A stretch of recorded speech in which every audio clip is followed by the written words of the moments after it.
Made in India light utility helicopters by Hindustan Aeronautics Ltd.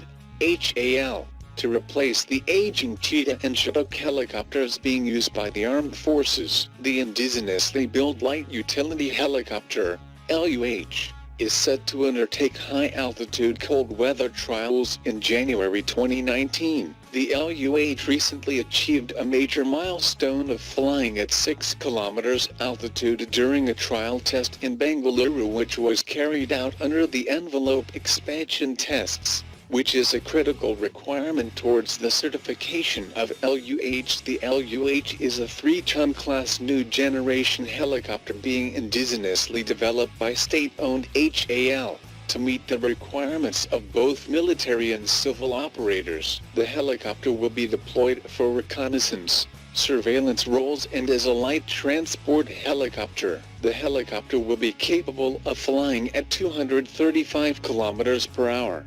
With a service ceiling of 6.5 km and a range of 350 km with 400 kg payload, and is powered by turbo-mecha Arden single turbo shaft engine with sufficient power margins to cater to demanding high-altitude missions. The design and development was launched in February 2009. The initial ground test vehicle run was carried out on December 6, 2014. HAL successfully conducted technical flight of first prototype in Bengaluru on September 6, 2016. 2 prototypes are currently under flight testing. As has been reported earlier, HAL has an in-principle order for 187 LUH, including 126 for Indian Army and 61 for Indian Air Force. Australia finalises its $50 billion submarine deal. The Australian government says it has finalised the details of a controversial deal with a French company to build a new fleet of submarines for Australian naval forces,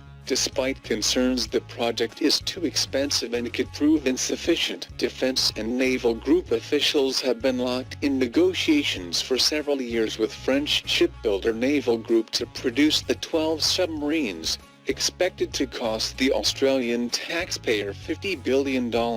Prime Minister Scott Morrison discussed the submarine negotiations with French President Emmanuel Macron on the sidelines of the G20 summit. It was reported that the first of Australia's new submarines could be delayed and cost significantly more than expected. Defence Minister Christopher Pyne completely denied the report and confirmed that a breakthrough had been made and a crucial contract would be signed early this year. Submarines are among the most complex pieces of military hardware to be made and tested. At present, Australia has 6 of the Collins-class submarines. The new additions will come over 30 years and it is not known what the total number will be in service. India and Russia may get to share military facilities. New Delhi and Moscow will sign a logistic supply agreement soon that will allow their military forces to share each other's facilities. As India's footprint in the region increases, logistic supply agreements will allow warships and aircraft to refuel and refurbish,